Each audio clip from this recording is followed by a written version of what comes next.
Alors, bonjour les élèves de terminale. Bienvenue sur ce cours de séance 2 sur la décolonisation des Indes dans notre grand sujet sur la décolonisation de différents territoires, donc des Indes et de l'Algérie. Donc nous commençons par l'Inde et je vous avais demandé de faire la séance 2, de répondre à certaines questions. Donc cette séance 2, je vous la montre, elle est ici. Séance 2, la décolonisation des Indes. Dans quelle mesure la décolonisation des Indes a-t-elle été pacifique? Donc on avait déjà commenté des images en cours. On était déjà revenu un petit peu sur ce que c'était que cette décolonisation pacifique. Alors, je vous montre 2-3 choses. Par exemple, cette image-là que nous avions vue en cours, où nous avions parlé donc de certaines méthodes qui avaient été utilisées par Gandhi, d'accord, qui étaient entre autres le pacifisme, la contestation non violente, du boycott, mais comme vous pouvez le voir avec cette image, on n'était pas dans la confrontation violente, d'accord? Donc ça, on en a déjà parlé. Donc je reviens à ma séance 2. Et sur le texte que je vous avais présenté, que je vous ai mis en lien sur École Directe, qui agrémente cette séance 2, je regarde s'il est ici. Non, il n'est pas là, mais vous l'avez donc. On repart. Alors cette question, vous ne l'aviez pas. On commence ici. Dans quelles circonstances Gandhi fait-il sa déclaration? Donc la déclaration qui est le texte que je vous ai donné et qui est en lien sur École Directe, qui est aussi sur le dossier qui a été distribué en classe. Donc, dans quelles circonstances? Eh bien, vous voyez, c'était noté tout en haut, situation 1, Gandhi et la non-violence, et c'était en fait un extrait de la déclaration faite par Gandhi lors de son procès le 23 mars 1922. Donc, c'est bien lorsqu'il est en procès qu'il fait cette longue déclaration. Et en fait, vous voyez que tout est écrit en bas.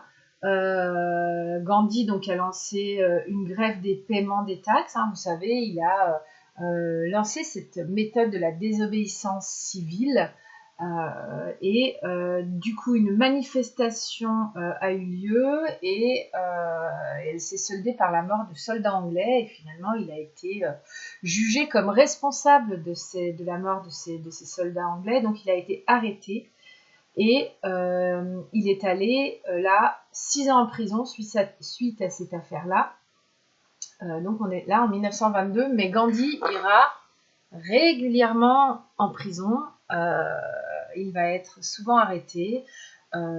C'était aussi une façon pour les Anglais de le mettre un petit peu hors d'état de nuire pour eux. D'accord? Alors, question 2. Qu'est-ce qui est à l'origine de sa révolte?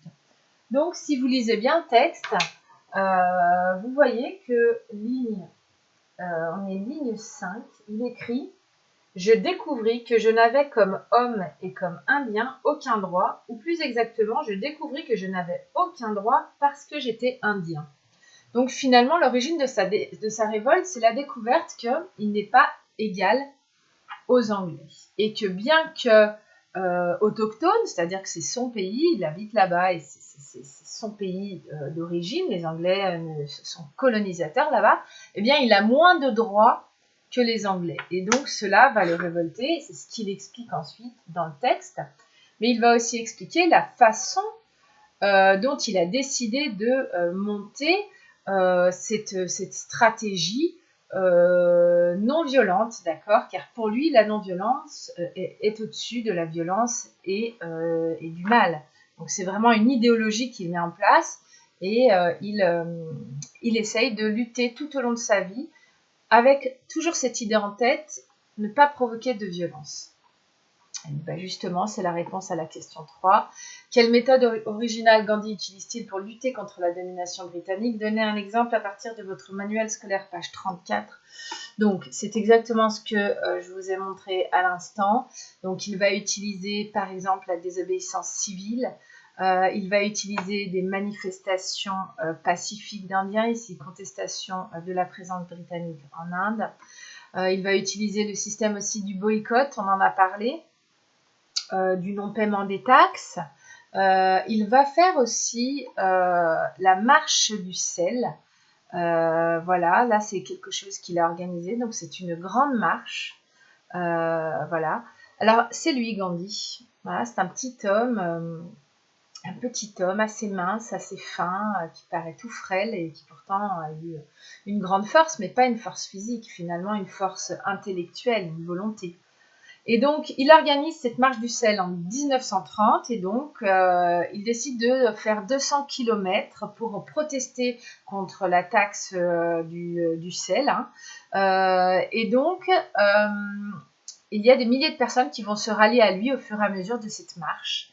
Donc voilà, c'est ce genre d'action que menait Gandhi. Alors, vous avez ici des éléments que vous pourrez lire. Vous n'aurez qu'à faire un arrêt sur image, mais toujours sa logique est, et vous voyez ici, de ne pas être dans la violence, mais au contraire, par exemple, de refuser à payer des impôts. Voilà. Ne pas se plier à la réglementation de l'État, puisque cet État n'est pas légitime finalement. D'accord? Donc ça, c'était pour quelques exemples. Alors, si on retourne sur notre élément de cours, faire une synthèse et répondre à la problématique de début de séance. C'est aussi un petit peu ce que je viens de faire à l'instant. Dans quelle mesure la décolonisation des Indes a-t-elle été pacifique?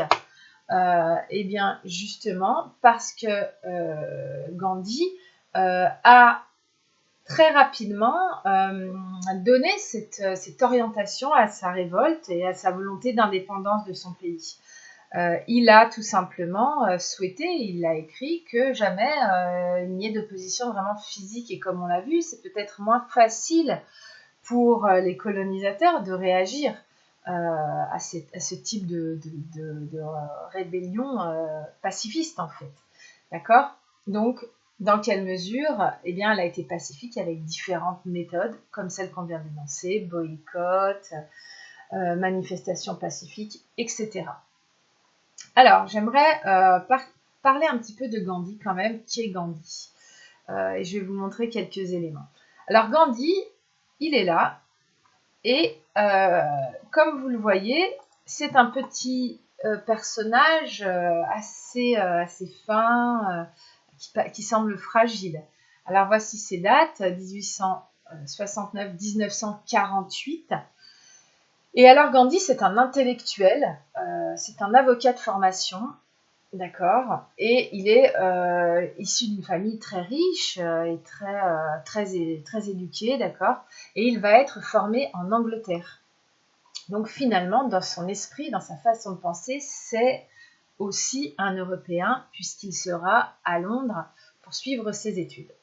Ensuite, il va faire sa vie d'avocat, une partie de sa vie d'avocat en Afrique du Sud.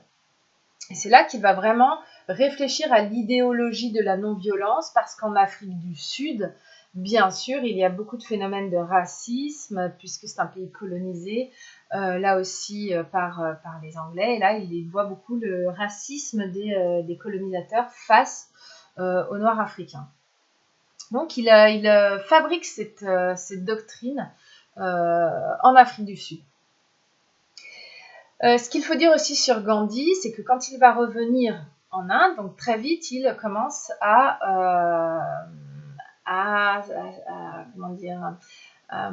manifester pour cette liberté de l'Inde, pour que les Anglais partent de l'Inde et qu'ils décolonisent. D'accord? Donc, il va s'impliquer même politiquement, et en 1920, il va devenir le président du parti du Congrès. Le parti du Congrès, c'est le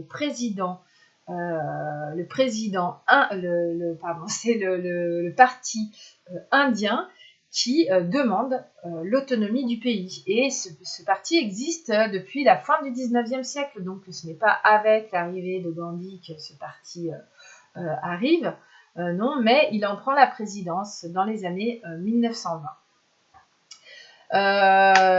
Donc, son mouvement et sa philosophie va aller en grandissant, il va devenir de plus en plus populaire, de plus en plus connu, avec par exemple, comme on l'a déjà vu en 1930, la marche du sel, qui lui vaudra à nouveau d'être arrêté.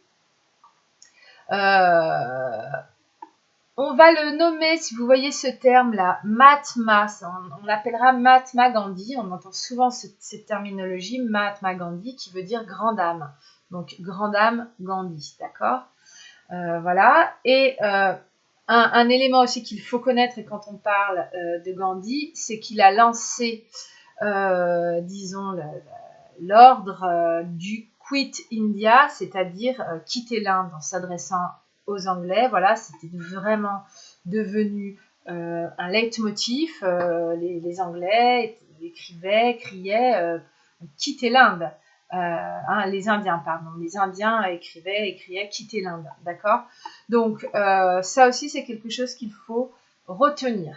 Finalement, le Mahatma Gandhi va obtenir gain de cause en 1947, puisque il obtiendra, lui bien sûr, et puis le peuple et le parti du Congrès, il obtiendra finalement l'indépendance de l'Inde en 1947, c'est-à-dire après la Seconde Guerre mondiale. Et vous vous rappelez, je vous ai dit que la Seconde Guerre mondiale, c'était la première séance, la Seconde Guerre mondiale avait fait naître beaucoup de volonté d'indépendance dans les différents pays colonisés, au nom de beaucoup de dogmes qui s'étaient mis en place et qui prônaient la liberté des individus et leur droit à disposer d'eux-mêmes. Donc, c'était dans la logique un petit peu de la Seconde Guerre mondiale. Mais ce qu'on peut remarquer avec l'Inde et qui est un petit peu, on va dire, un précurseur, c'est qu'ils ont demandé plutôt que les autres peut-être leur indépendance, puisque dès 1920, Gandhi commence à parler d'autonomie de l'Inde, d'autonomie politique. Et en fait, c'est dû au fait que pendant la Première Guerre mondiale, il y a eu beaucoup d'Indiens qui ont participé à la Première Guerre mondiale aux côtés des Anglais, qui ont été appelés dans les tranchées. Et donc, ils ont été 600 000 à participer à cette guerre qui finalement était bien loin d'eux et ne les regardait que parce qu'ils étaient colonisés. Donc peut-être que déjà cette Première Guerre mondiale a fait naître chez ce peuple une volonté d'indépendance, peut-être plutôt que chez les autres pays. Voilà ce qu'on peut dire pour cette seconde séance sur l'Inde. On reviendra sur la fin de l'histoire, bien sûr, dans notre dernière séance, sur comment ça va se passer. Est-ce que tout se passe bien à partir du moment où ils ont l'indépendance? Eh bien, on verra que non. Malheureusement, ça ne se passe pas bien pour l'Inde et ça ne se passe pas bien pour l'Algérie non plus. Juste une dernière chose, vous voyez qu'il meurt juste un peu moins d'un an après avoir obtenu cette indépendance. En fait, il va être assassiné par un intégriste hindou mais ça relie un petit peu la séance suivante, qui ne veut pas que l'on divise l'Inde en plusieurs parties, dont une partie musulmane. Voilà. Donc, on reviendra là-dessus. En tout cas, voilà ce que vous deviez retenir et connaître pour Gandhi. J'éteins à présent mon enregistrement et vous devrez enchaîner avec la séance 3. Au revoir.